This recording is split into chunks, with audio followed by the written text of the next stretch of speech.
Bon bah voilà, on peut passer sur la petite séance questions-réponses s'il y a des gens qui veulent nous poser des questions. On va faire les first pick first pack après parce que les questions-réponses je peux encore les garder sur la caméra HD. Sur la caméra les first pick first pack ça va pas servir à grand chose.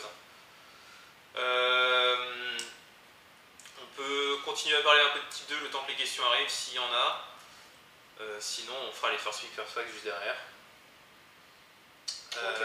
Pour Véron, donc, ce serait plutôt du Jund ou du humain qui paraît jouable. La salle. Ouais, la salle, c'est vrai. Les decks rouge, vert, X sont dominants. Donc Guillaume Matignon qui nous dit ça stream du draft ou pas pour que je vous défonce. On va forcément faire les first pick first pack avant. C'est Guillaume Matignon, je crois, le dernier. C'est Guillaume Matignon. Par contre, après les first pick first pack, ouais, y a pas de problème si tu veux. On va pouvoir te streamer ça. Si vous rejouez Bant, nous demande Splitter 1, des changements par rapport à la liste du PT. Ouais, le sideboard. Le sideboard il va changer, il faut s'adapter à ce qu'il y a de nouveau. Moi je pense qu'il faut jouer des counterflux. Ah ouais. Parce que les deux negates. Bon, ce qui était sûr, c'est que le nombre de contres en side était insuffisant pour le Pro Tour. Les deux negates, pour se battre contre Asper, on avait 4 counterspells, c'était un peu lèche. Alors qu'en fait. Mais moi je partais du principe que j'avais perdu, donc quand tu pars dans cette optique, c'est différent. C'est que les. N'empêche, Counterflux, ça pouvait bien retourner le match. Ouais, les gens ils sont là, ils nous attendent, ils font leur Strength Revelation, ils laissent un mana up pour la dispel, on fait des negate qui rentabilisent leur dispel impeccable. Voilà. Bah, Counterflux, quand ton plan c'est de contrer uniquement Strength Revelation ou d'épuration planaire, ça paraît pas déconnant en fait. Ouais. Parce que les deux bleus et un rouge, au tour 6 ou 7, tu vas les avoir en fait. Et du coup, je pense que c'est mieux que negate. Donc je pense que je jouerai sûrement de Counterflux si je joue ça. Après, quoi d'autre? Peut-être virer les drops à 7, je suis pas sûr que ce soit. Ouais, c'est mettre autre chose. Vu les listes de jeux, non. Vu que les listes de jeux évoluent, je pense que déjà, c'est là le problème, c'est que Dreadborn, bah voilà, ça disparaît. Ouais, et puis je dis Murder. Je sais pas si Mémorial d'Acroma, je sais pas si. Je sais pas s'il faut le laisser ou s'il faut mettre d'autres cartes dans le sideboard, il faut sans doute mettre autre chose. Jérém, tu sais déjà que tu vas pas jouer ça. Non, je ne jouerai pas ça, Véron, c'est sûr. Tu ne diras pas ce que tu joues.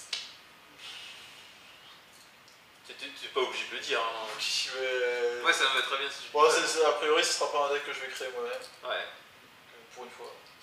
Ouais, pas pour une fois, non. Non, pas pour une fois. Je suis quand même joué June à plusieurs tournois. Faut pas déconner. Je pense que je vais rejouer Kessing, mais je vais changer des choses. Je vais voir. Je suis pas encore complètement fixé. J'ai eu ma dose de frustration sur les 3 dernières rondes. Donc, non, mais j'ai un projet. Je joué 3 games pour être dans le top. Enfin, pour gagner 1000$ et j'ai perdu les 3. Je t'avouerais que là.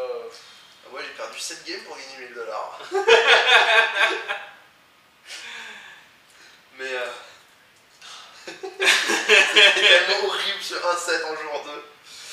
Mais ouais, non, je pense que le deck est mieux positionné à Véron que le Pro Tour. Bon, on répond aux questions. Alors pour répondre à Emilien Wild, non, on n'a pas encore testé, enfin moi en tout cas, je pense pas pour vous non plus, le Team Trio Gate Crash. On n'a pas testé encore. Si, un petit peu.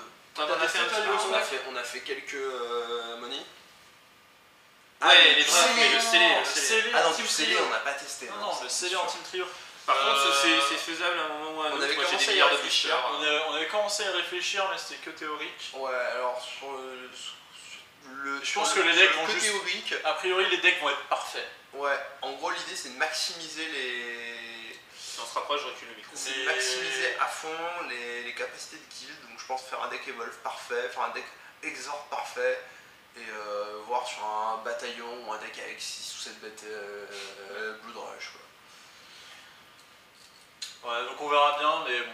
Je pense que. Ce sera pas du tout le même format qu'en style normal, c'est un peu comme le format d'avant avec les walls. Je pense que ce sera. Ou le deck wall, c'est sûr que c'était le meilleur deck. De Ravnica. C'était pas évident en Ravnica, moi je me souviens qu'il y en a eu un en side event à Madrid. Il y a beaucoup de gens qui se sont cassés les dents. Hein. En fait, le team trio. Pourtant les teams étaient solides. Les capacités de Ravnica marchent pas de la même façon parce qu'il n'y a pas le côté masse critique qu'on a dans les capacités Gate Crash. C'est-à-dire que si ton deck Rakdos il a 5 bêtes emportement ou 10 bêtes emportement, ça change pas grand chose. Oui, clairement. Alors que là, entre 5 bêtes exhort et 10 bêtes exhort, c'est pas le même calcul. Pareil pour les bêtes evolve, si tu veux. Et en gros, il n'y a que Célestia qui avait une capacité un peu masse critique. C'est de la même façon, les bêtes Detain, si t'en as 4 dans le paquet ou si t'en as 8, ça change pas fondamentalement le truc par rapport à 4 autres bêtes. Oui, tu vas peut-être plus avoir le plan je Detain, j'attaque, mais le changement est pas énorme. Alors que le fait d'avoir.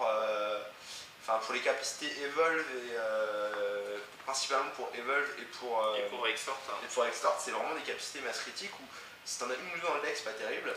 En fait, si t'en as 6 ou 7, ça devient très fort. Le plus important, ça va probablement être de savoir comment positionner les decks dans la team pour que le mec qui joue Exhort, il tombe contre le bon match-up, etc. Non, est-ce qu'il y a vraiment une répartition calculable? On avait essayé si on teste vraiment pour avoir ce que les boosters nous donnent envie de builder et finalement quel deck on pourrait monter pour gagner contre ces decks. On peut faire ça quand vous voulez. Plus l'inverse, tu vois, ça demande du boulot, ça, tu vois, oui, c'est juste pas dire, tiens, on peut faire tel Krul, tel Boros, tel machin.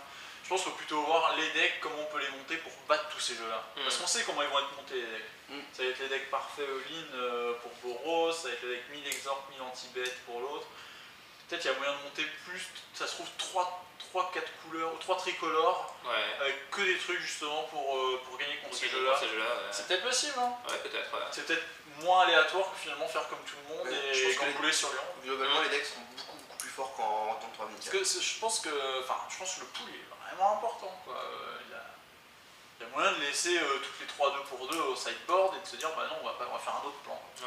Après, ça c'est une théorie, il faut revoir. On connaît les bases du format, on sait ce que donne tel deck contre tel deck, il faut voir en faisant plusieurs simulations. On a 3 semaines d'ici là.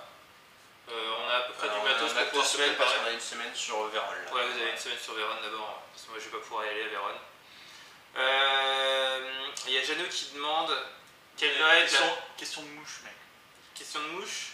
La mouchette. Il veut savoir quel deck je vais lui donner pour le GP. Quel deck tu peux inventer pour le GP? J'ai une question pour toi, mouche. Est-ce que tu vas aller à GP? Ou est-ce qu'il va t'arriver un truc encore? Et oui, si tu vas rater ton avion. Si tu rates ton avion, ton taxi, ton tout, ça sert à rien de me demander. Hein. Salaud. Donc oui, il y a Jeannot qui demande quel est le positionnement optimal des joueurs dans la team. Ça dépend de ta team. Et le pichon à l'autre bout.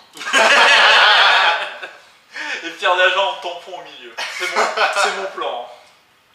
Ça va être Timothée à l'autre bout et Lucas entre les deux. Quoi je pense que c'est plutôt Jiba au milieu, coaching des deux autres, tu m'étonnes. En s'assurant que Lucas. Parce que je suis vraiment dans un bon jour. En fait, ce qu'il faut, c'est que le mec qui joue l'aggro, pour nous, je pense, le mec qui joue l'aggro, il joue au milieu pour pouvoir le temps de regarder les autres decks après. Wow. Je sais pas très d'accord. Déjà parce que moi je suis au milieu. Si je suis au milieu, je vais probablement pas jouer aggro. Je sais pas. Ce qu'on avait fait, il n'y a pas vraiment.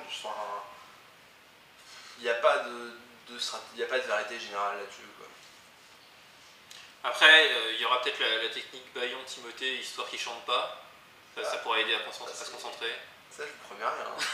Si on Bayon, tu vas promets que tu verras. C'est une chanson quand même. Non, mais sur le principe, le meilleur au milieu, je pense pas que ce soit la meilleure stratégie. Limite, c'est peut-être même l'inverse. Ouais, ça va être le plus mauvais au milieu. Si les 3 joueurs sont équilibrés, je pense qu'il faut jouer sur les decks du coup. Ouais. Ou sur. Sinon, il y a le niveau des joueurs, mais il y a aussi la faculté à pouvoir aider ses partenaires. Finalement, c'est pas si easy de pouvoir les aider sans dévoiler ce qu'ils ont. Sans rentrer en plein milieu de partie, c'est jamais évident. Moi, sur mes 4 derniers team trio, ah non, même pas, non, pas le dernier, mais les 3 d'avant, j'étais au milieu. C'est pas facile. Tu vois, j'ai dû prendre 5 warnings slow play dans ma vie.